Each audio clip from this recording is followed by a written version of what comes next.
Viewers, last Q&A video के continuation में हम लेके आए हैं आज का ये Q&A वीडियो जो कि है CGQA 13।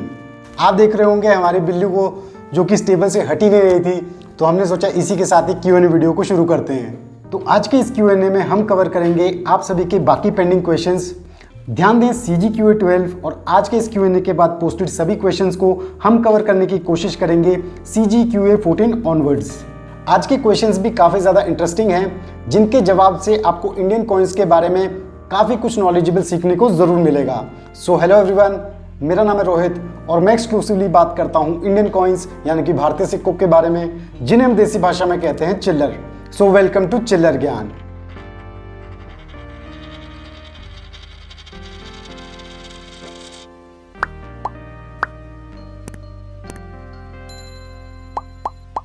तो इससे पहले कि हम आपके क्वेश्चंस पे जाएं, एक इंपॉर्टेंट अपडेट मैं आप सभी के साथ शेयर करना चाहूँगा। 24 अगस्त चिल्लर ज्ञान के लिए एक बहुत ही स्पेशल दिन है। तो 24 अगस्त को रात को 8 बजे मैं लाइव जुड़ूंगा आप सभी के साथ और शेयर करूंगा अपनी कॉइन कलेक्शन से रिलेटेड कुछ इंटरेस्टिंग बातें और दूंगा कुछ इंपॉर्टेंट टिप्स। तो इसलिए मैं चाहता हूं कि आप सभी नेक्स्ट मंडे को रात को 8 बजे अपना थोड़ा सा समय निकालें और लाइव मेरे साथ जुड़ें और अपने सभी फ्रेंड्स जो कॉइन कलेक्शन में इंटरेस्टेड हैं उन्हें भी जुड़ने को कहें। तो अब आते हैं आज के Q&A पे। जो चिल्लर ज्ञान के नए व्यूअर्स हैं और Q&A वीडियोस में अपनी क्वेरीज को पोस्ट करना चाहते हैं लेकिन CGQA रूल्स का उनको आइडिया नहीं है, तो उनके लिए इन रूल्स का हल्का सा रिकैप।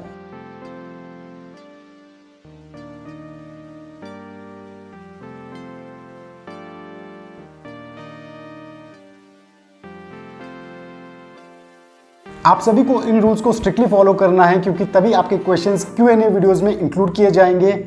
और ये सभी रूल्स आपको चिल्लर ज्ञान के हर एक Q&A वीडियो के डिस्क्रिप्शन बॉक्स में भी देखने को जरूर मिलेंगे। तो अगर आपने वीडियो को अभी तक लाइक और चैनल को सब्सक्राइब नहीं किया है तो फटाफट से कर दीजिए और चिल्लर ज्ञान को फॉलो कीजिए सभी सोशल प्लेटफॉर्म्स पे, जिनके सोशल हैंडल्स आप स्क्रीन पे देख सकते हैं। तो आज का पहला क्वेश्चन पूछा है दीपक चंद्रा जी ने, जो कि उत्तराखंड से हैं। ये जानकारी चाहते हैं हैदराबाद मिंट से 1990 में जारी किए गए food for the future theme के 1 रुपए के सिक्के की, और ये इस सिक्के की वैल्यू भी जानना चाहते हैं। और इन्होंने साथ में एक और क्वेश्चन पूछा है कि कौन से ऐसे स्मारक सिक्के हैं जो कि कॉपर निकल मेटल से बने थे 1988 या उसके बाद, जो कि नोएडा मिंट या किसी और मिंट से हैं, जो कि रेयर और स्केर्स कैटेगरी में आते हैं। तो दीपक चंद्रा जी, सबसे पहली बात तो पर व्यूअर एक ही क्वेश्चन का जवाब देने की हम कोशिश करते हैं ताकि सभी के क्वेश्चंस इंक्लूड हो पाएं। और जो आपका दूसरा क्वेश्चन है वो काफ़ी ज़्यादा डिटेल टॉपिक है, इसलिए भी उसका जवाब देना पॉसिबल नहीं होगा। तो आते हैं आपके पहले क्वेश्चन पे। 1990 में food for the future theme पे जारी किया गया ये जो कॉपर निकल का 1 रुपए का सिक्का है, ये वर्ल्ड फूड डे के मौके पे जारी किया गया था। ये 1 रुपए का सिक्का जारी किया गया था बॉम्बे और हैदराबाद मिंट से। 1 रुपए के स्मारक सिक्कों को अगर आप देखेंगे तो ये सिक्का आपको कंपैरेटिवली कम देखने को मिलेगा, इस वजह से ये सिक्का स्केर्स कैटेगरी में आता है। जैसा कि आपने स्पेसिफिकली हैदराबाद मिंट से जारी किए गए इस 1 रुपए के सिक्के के बारे में पूछा है, तो इसका आज की डेट में UNC कंडीशन में एस्टिमेटेड कॉस्ट प्राइस है लगभग 100 रुपए के करीब। लेकिन जिस कंडीशन में आपका ये सिक्का है, इस कंडीशन में इसकी वैल्यू होगी लगभग 20 रुपए के करीब। तो नेक्स्ट क्वेश्चन पूछा है इबादुर रहमान जी ने। ये पूछते हैं कि इनके पास 150 ईयर्स ऑफ महात्मा गांधी का 150 रुपए का प्रूफ कॉइन सेट है, तो ये आज की डेट में इस प्रूफ सेट का प्राइस जानना चाहते हैं। तो यहाँ पे मैं आप सभी को बताना चाहूँगा, वर्ष 2019 में महात्मा गांधी की 150th एनिवर्सरी पे जारी किए गए थे ये 150 रुपए के सिक्के। ये नज़र आए थे प्रूफ सेट्स और UNC सेट्स में। प्रूफ सेट्स की अगर हम बात करें तो ये सिक्के 2 पैकिंग में नज़र आए थे, एक थी ब्लैक वुडन बॉक्स पैकिंग और एक थी ब्लिस्टर पैकिंग। तो जो वुडन बॉक्स सेट है उसका आज की डेट में एस्टिमेटेड कॉस्ट प्राइस है लगभग 6500 रुपीज़ के करीब। और यहीं अगर हम ब्लिस्टर पैकिंग वाले प्रूफ सेट की बात करें तो उसका एस्टिमेटेड प्राइस है लगभग 5500 से 6000 रुपए के बीच। नेक्स्ट क्वेश्चन पूछा है किरण किंगर जी ने। इन्होंने अपने 25 पैसे के एक सिक्के की इमेज शेयर की है जो कि 1980 में जारी किया गया था। ये जानना चाहते हैं कि क्या ये सिक्का बॉम्बे मिंट से जारी किया गया सिक्का है। इनको मिंट क्लियरली आइडेंटिफाई नहीं हो रहा है। तो किरण जी, इस 25 पैसे के कॉपर निकल के सिक्के को अगर हम ध्यान से देखें तो इसमें जो मिंट मार्क देखने को मिल रहा है वो है 5 pointed star shape mint mark, ना कि डायमंड मिंट मार्क। यानी कि ये सिक्का हैदराबाद मिंट से जारी किया गया सिक्का है, ना कि बॉम्बे मिंट से। 1980 में हैदराबाद मिंट से जारी किया गया कॉपर निकल का 25 पैसे का ये सिक्का कॉमन कैटेगरी में आता है और इस कंडीशन में इसकी कोई खास वैल्यू नहीं है। आपके रेफरेंस के लिए मैं दिखाना चाहूँगा 1980 में बॉम्बे मिंट से जारी किए गए उस वेरी रेयर 25 पैसे कॉइन को, और आप जूम करके इसमें डायमंड मिंट मार्क को क्लियरली देख सकते हैं। नेक्स्ट क्वेश्चन पूछा है नीलांबर जी ने, जो कि गुजरात से हैं। ये पूछते हैं कि इनके पास 1 आना कॉइन है जो कि 1915 में जारी किया गया था किंग जॉर्ज 5 के कार्यकाल में। तो ये उसकी प्राइस जानना चाहते हैं। इन्होंने इसकी इमेजेस भी शेयर की हैं। ऐसा ही सिमिलर क्वेश्चन पूछा है आर्यन ने, जो बताते हैं कि उनके पास ये 1 आना कॉइन जो कि बॉम्बे मिंट से जारी किया गया था 1915 में, ये यूएनसी कंडीशन में है। तो ये भी इसकी वैल्यू जानना चाहते हैं। तो यहाँ पे मैं आप दोनों को बताना चाहूँगा कि किंग जॉर्ज 5 के जिस 1 आना कॉइन के बारे में आप बात कर रहे हैं, यानी कि 1915 में बॉम्बे मिंट से जारी किए गए 1 आना कॉइन की, ये 1 आना कॉइन किंग जॉर्ज 5 के सभी 1 आना कॉइन्स में से सबसे कम नजर आने वाला सिक्का है और इसलिए ये काफी रेयर माना जाता है। अब अगर हम इस सिक्के की कॉस्ट की बात करें तो नीलांबर जी ने तो अपने सिक्के की इमेजेस शेयर की हैं, जिन्हें आप स्क्रीन पे देख सकते हैं। ये फाइन कंडीशन का सिक्का लग रहा है और इस कंडीशन में इस सिक्के का आज की डेट में एस्टिमेटेड कॉस्ट प्राइस है लगभग 1000 रुपए के करीब। लेकिन दूसरा कमेंट जो आर्यन ने किया है, जिसमें वो बता रहे हैं कि उनके पास ये सिक्का यूएनसी कंडीशन में है, लेकिन उन्होंने इस सिक्के की इमेजेस शेयर नहीं की हैं। तो as per my knowledge UNC condition में ये सिक्का आज की डेट में मिलना बहुत ही ज़्यादा मुश्किल है और इस वजह से इस सिक्के का यूएनसी कंडीशन में काफ़ी ज़्यादा प्राइस है। यूएनसी कंडीशन में यह सिक्का लगभग 15,000 से 20,000 रुपए तक जा सकता है। तो आर्यन, मैं आपके इस यूएनसी कॉइन की पिक्चर जरूर देखना चाहूंगा। आप इसे हमारे ईमेल आईडी पे शेयर कर सकते हैं। नेक्स्ट क्वेश्चन पूछा है इबोइमा सिंह जी ने, जो कि असम से हैं। इन्होंने अपने एक सिक्के की इमेज शेयर की है जो कि है 2 रुपए का एक एरर कॉइन। ये जानना चाहते हैं कि ये किस टाइप का एरर है और इस एरर कॉइन की आज की डेट में क्या वैल्यू है। तो इबोइमा जी, 2 रुपए के इस सिक्के में जो एरर है उसे मैंने कुछ और एरर कॉइन कलेक्टर्स के साथ भी डिस्कस किया। तो मोस्ट अप्रोप्रिएट एरर जो इसमें समझ आ रहा है वो है of centre error. National integration के इस 2 रुपए के सिक्के की इस एरर कंडीशन में एस्टिमेटेड कॉस्ट प्राइस है लगभग 100 रुपए के करीब। नेक्स्ट क्वेश्चन पूछा है इंद्रजीत कुमार ने। ये पूछते हैं कि इनके पास 1993 में कैलकाटा मिंट से जारी किया गया फेरेटिक स्टेनलेस स्टील का 1 रुपए का सिक्का है जिसमें रीडेड एजेस हैं। तो ये जानना चाहते हैं कि क्या यह सिक्का रेयर कॉइन है। तो इंद्रजीत जी, मैं आपको बताना चाहूंगा कि ईयर 1992 से 1994 के बीच जारी किए गए फेरेटिक स्टेनलेस स्टील के जो 1 रुपए के सिक्के हैं, इन सभी सिक्कों में नजर आता है रीडेड एज, और वो भी सभी मिंट से जारी किए गए सिक्कों में। तो इस हिसाब से इन डेट के सिक्कों में ये कॉमन एज ही है और ये सभी सिक्के कॉमन कैटेगरी में आते हैं। तो नेक्स्ट क्वेश्चन पूछा है कुशाल जी ने। इनके क्वेश्चन से ये समझ आ रहा है कि ये पूछना चाहते हैं हैदराबाद प्रिंसली स्टेट कॉइन्स का कोई रिलेशन है ब्रिटिश इंडिया कॉइन से। इन्होंने एग्जाम्पल के तौर पे बताया है 2 पाई मीर उस्मान अली के सिक्के के बारे में, जो कि हैदराबाद प्रिंसली स्टेट के सिक्के थे। तो ये जानना चाहते हैं कि अगर भारत उस समय ब्रिटिश कंट्रोल में था तो क्यों ये डिफरेंट टाइप्स के सिक्के जारी किए जाते थे। तो कुशाल जी, चिल्लर ज्ञान के पुराने Q&A वीडियोस में मैंने प्रिंसली स्टेट के बारे में थोड़ा सा ब्रीफ में बताया है, लेकिन फिर भी आपके क्वेश्चन के हिसाब से मैं थोड़ा सा आपको समझाना चाहूँगा। प्री इंडिपेंडेंस यानी कि ब्रिटिश टाइम के सिक्कों की अगर हम बात करें तो आपको मेजरली 2 तरीके के सिक्के देखने को मिलते हैं। एक जो हिस्सा है ब्रिटिश यूनिफॉर्म कॉइनेज का, यानी कि किंग और क्वीन वाले सिक्के, जिन्हें आप स्क्रीन पे देख सकते हैं और जो आपको रेगुलरली शायद पता हो, और दूसरे थे प्रिंसली स्टेट कॉइन्स। अब कुशाल जी यहाँ पे पूछ रहे हैं कि जब ब्रिटिशर्स के कंट्रोल में सब था तो ये डिफरेंट सेट ऑफ कॉइन्स क्यों।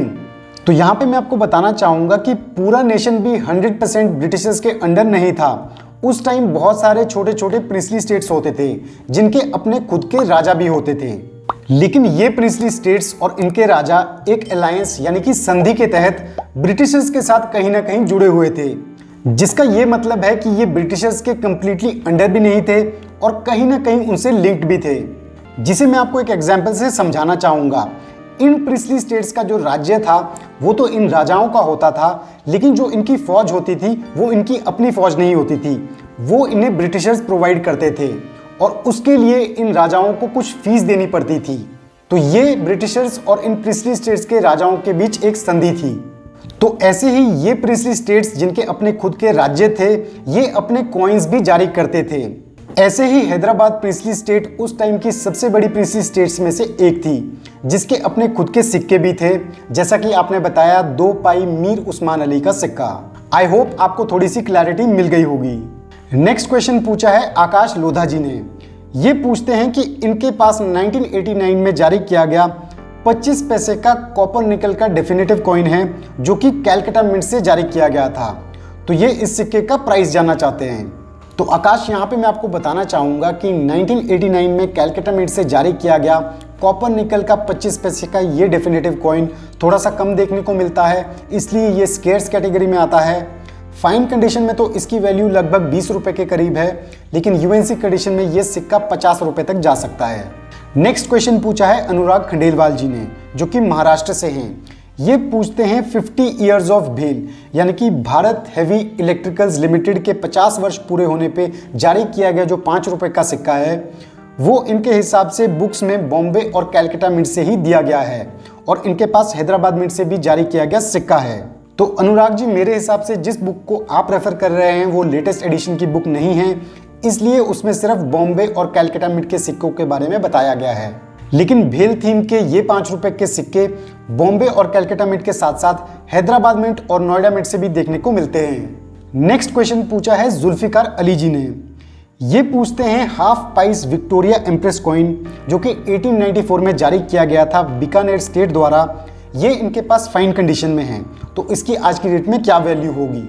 तो मैं आपको बताना चाहूँगा कि 1894 में जारी किया गया बीकानेर स्टेट का ये जो हाफ पाइस कॉइन है, ये नज़र आया था कॉपर मेटल कॉम्पोजिशन में, और ये जारी किया गया था किंग गंगा सिंह के कार्यकाल में। ये सिक्का आज की डेट में रेयर कैटेगरी में आता है, और फाइन कंडीशन में ही इस सिक्के की आज की डेट में वैल्यू है लगभग 800 से 1000 रुपए के बीच। नेक्स्ट क्वेश्चन पूछा है अमित वानी जी ने। ये पूछते हैं कि मैसूर यूनिवर्सिटी थीम पे जारी किया गया 5 रुपए का सिंगल कॉइन यूएनसी सेट, जो कि हैदराबाद मिंट से जारी किया गया था, ये इन्होंने परचेज किया 390 रुपए में। साथ ही साथ ये बता रहे हैं कि मैसूर यूनिवर्सिटी का फर्स्ट स्ट्राइक कॉइन, जो कि बॉम्बे मिंट से जारी किया गया था, जो कि जनरल सर्कुलेशन में देखने को मिलता है, इसका आज की डेट में मार्केट प्राइस है लगभग 800 से 1200 रुपए के बीच। तो ये जानना चाहते हैं कि फर्स्ट स्ट्राइक मुंबई मिंट का जो सिक्का है और हैदराबाद मिंट से जारी किया गया जो ये यूएनसी सेट कॉइन है, क्या इनकी क्वालिटी में कोई डिफरेंस है? अमित जी, देखिए, अगर आप इन दोनों कॉइन्स की फिनिश और क्वालिटी की बात कर रहे हैं, तो मुंबई मिंट से जारी किया गया जो फर्स्ट स्ट्राइक कॉइन है और हैदराबाद मिंट का जो ये यूएनसी सेट कॉइन है, इनकी फिनिश और क्वालिटी ऑलमोस्ट सेम ही होगी, क्योंकि दोनों ही कॉइन्स का फिनिश नॉन सर्कुलेटिंग कॉइन्स जैसा ही है। लेकिन अब आप सोच रहे होंगे कि आपको एक सिक्का 390 रुपए में मिल गया, और फर्स्ट स्ट्राइक कॉइन अगर आपको परचेज करना हो तो वो आपको 800 रुपए के करीब मिलेगा। लेकिन जिस पर्सपेक्टिव से आप इन दोनों कॉइन्स के रेट्स को कंपेयर कर रहे हैं वो थोड़ा सा इनकरेक्ट है, जिससे आपको कंफ्यूजन हो रहा है। तो मैं आपको समझाना चाहूँगा कि हैदराबाद मिंट का जो ये यूएनसी सेट कॉइन है, ये आपने मिंट से बुक किया है 390 रुपए में, लेकिन बाई चांस अगर आपको ये यूएनसी सेट कॉइन किसी डीलर से परचेज करना होता तो ये आपको मिलता लगभग 700 से 800 रुपए के बीच, जो ऑलमोस्ट इक्विवेलेंट है मुंबई मिंट के फर्स्ट स्ट्राइक कॉइन के। और अगर आप सेम वे से मुंबई मिंट के फर्स्ट स्ट्राइक कॉइन को भी देखते हैं तो ये भी पॉसिबिलिटी हो सकती है कि शायद आपको ये नॉर्मल रोटेशन में ही मिल जाए। तो इस हिसाब से तो ये सिक्का आपको 5 रुपए में ही मिल गया। तो फिर आप कंपेयर करेंगे कि फर्स्ट स्ट्राइक कॉइन आपको 5 रुपए में मिल गया और यूएनसी सेट कॉइन आपको मिला 390 रुपए में। तो पॉइंट यहाँ पे सिर्फ ये है कि अगर आपको ये कॉइन्स किसी डीलर से परचेज करने होंगे तो ये आपको 700 से 800 रुपए के बीच ही मिलेंगे। लेकिन अगर आपको ये नॉर्मल रोटेशन में मिलता है तो आपको 5 रुपए कॉस्ट पड़ी, और आपने मिंट से बुक किया तो आपको 390 रुपए कॉस्ट पड़ी। मैसूर यूनिवर्सिटी थीम के इन सिक्कों को ऑलरेडी हमने डिटेल में डिस्कस किया है अपने लास्ट के एक वीडियो में, जिसे आप ऊपर आई बटन पे क्लिक करके चेक कर सकते हैं। तो नेक्स्ट क्वेश्चन पूछा है सूर्य नारायण जेवी जी ने। ये कहते हैं कि इन्होंने हमारा म्यूल कॉइन से रिलेटेड एक वीडियो देखा, जिसके बाद इन्होंने अपने एक सिक्के जो कि 5 रुपए का इलाहाबाद हाई कोर्ट का सिक्का है, इन्होंने उस सिक्के को एनालाइज किया और ये इस कंक्लूजन पे निकले हैं कि ये एक म्यूल कॉइन है। तो ये कंफर्मेशन जानना चाहते हैं इस चीज़ पे। तो सूर्य नारायण जी, मैं आपको बताना चाहूँगा कि लास्ट वीडियो जिसमें हमने म्यूल कॉइन्स के बारे में बात की थी, उसमें हमने 2011 से 2017 के बीच जारी किए गए रूपी सिंबल वाले 5 रुपए के सिक्कों के बारे में बात की थी, ना कि स्मारक सिक्कों के बारे में। आप जिस सिक्के के बारे में बात कर रहे हैं वो है एक स्मारक सिक्का। इलाहाबाद हाई कोर्ट के जिस 5 रुपए के सिक्के की इमेज आपने शेयर की है वो बॉम्बे मिंट से जारी किया गया सिक्का लग रहा है, क्योंकि इसकी इमेजेस इतनी भी ज्यादा क्लियर नहीं है। तो अगर आप अपने इस सिक्के के ओवर साइड को कंपेयर करेंगे इलाहाबाद हाई कोर्ट के बॉम्बे मिंट से जारी किए गए किसी भी और सिक्के को, तो ये एग्जैक्टली सिमिलर है। तो इसलिए मेरे हिसाब से ये म्यूल कॉइन नहीं है। नेक्स्ट क्वेश्चन पूछा है नवल जी ने। ये पूछते हैं कि इन्हें 1995 में कैलकाटा मिंट से जारी किए गए 5 पैसे के 1000 सिक्के यूएनसी कंडीशन में मिल रहे हैं, तो ये पूछ रहे हैं कि ये उन्हें कितने प्राइस तक ले लें। तो नवल जी, जो आपने क्वेश्चन पूछा है वो मेरे हिसाब से करेक्ट नहीं है। आपने यहाँ पे मेंशन किया है 1995 में कैलकाटा मिंट से जारी किए गए 5 पैसे के सिक्के। तो मैं आपको बताना चाहूंगा कि जो 5 पैसे के सिक्के हैं वो लास्ट नजर आए थे ईयर 1994 में। 1995 और उसके बाद 5 पैसे के सिक्के देखने को नहीं मिलते हैं। तो इस हिसाब से 1995 के 5 पैसे के सिक्के कितने में लेने चाहिए या फिर कौन उन्हें आपको बेच रहा है, इसे कहना तो मुश्किल है। और अगर बाई चांस आपने 5 पैसे की जगह 50 पैसे लिखना था, तो मैं आपको बताना चाहूँगा कि 1995 के कैलकाटा मिंट के 50 पैसे के डेफिनेटिव कॉइन्स बहुत ही कॉमन कॉइन्स हैं, तो इन पे इन्वेस्ट करना इतना अच्छा ऑप्शन भी नहीं है। नेक्स्ट क्वेश्चन पूछा है मोहम्मद फैजल ने। इन्होंने कुछ सिक्कों की इमेजेस शेयर की है, ये इनके बारे में जानना चाहते हैं।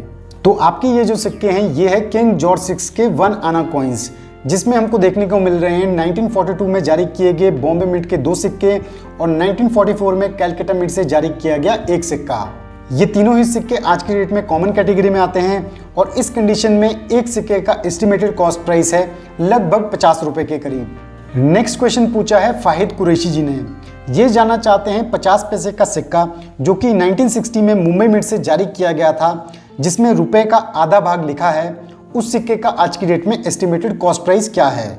तो फाहिद, मैं आपको बताना चाहूँगा कि 50 नए पैसे का ये सिक्का 50 पैसे डिनोमिनेशन में जारी किए जाने वाले इनिशियल सिक्कों में से एक है। तो बॉम्बे मिंट से जारी किया गया ये सिक्का आज की डेट में कॉमन कैटेगरी में आता है और फाइन कंडीशन में इस सिक्के की वैल्यू होगी लगभग 30 रुपए के करीब। तो व्यूअर्स, ये हुए आपके सभी सवालों के जवाब। हमने CGQA 12 और CGQA 13 में आपके मेजॉरिटी क्वेश्चंस को कवर करने की पूरी कोशिश की। आई होप आप सभी को अपने क्वेश्चंस के सेटिस्फैक्टरी जवाब मिल गए होंगे और बाकी सभी व्यूअर्स को भी इन क्वेश्चंस के जवाब से कुछ ना कुछ सीखने को जरूर मिला होगा। और अगर आपने अभी तक चिल्लर ज्ञान के नए चैनल हेड्स एंड टेल्स को चेक और सब्सक्राइब नहीं किया है, जिसमें आपको मिलती है इंडियन कॉइन से रिलेटेड शॉर्ट और quick information with English subtitles, तो आप ऊपर आई बटन पे क्लिक करके इस चैनल को चेक कर सकते हैं और साथ ही साथ पार्टिसिपेट कर सकते हैं एक इंटरेस्टिंग गिव अवे कॉन्टेस्ट में, जिसमें पार्टिसिपेट करने से आप जीत सकते हैं एक UNC सेट कॉइन। तो ज़रूर इसे चेक करें। तो ओवरऑल कैसा लगा आप सभी को ये वीडियो? आप अपने व्यूज़ और रिएक्शंस हमारे साथ शेयर कर सकते हैं कमेंट सेक्शन में। और हाँ व्यूअर्स, मैं आपको फिर से एक बार रिमाइंड कराना चाहूँगा कि 24 अगस्त को रात को 8 बजे मैं लाइव आऊँगा, इसलिए ज़रूर मेरे साथ लाइव जुड़िए। So thanks for watching our video. अगर आपको वीडियो पसंद आया तो वीडियो को लाइक कीजिए और चैनल को सब्सक्राइब कीजिए। और अगर आप हमारे सब्सक्राइबर पहले से हैं तो बेल आइकन को हिट कीजिए ताकि आपको मिलते रहे चैनल रिलेटेड अपडेट्स जल्द से जल्द। मैं जल्दी अपलोड करूँगा अपना next chiller video. So stay tuned to chiller Gyan. Till then, जय हिंद।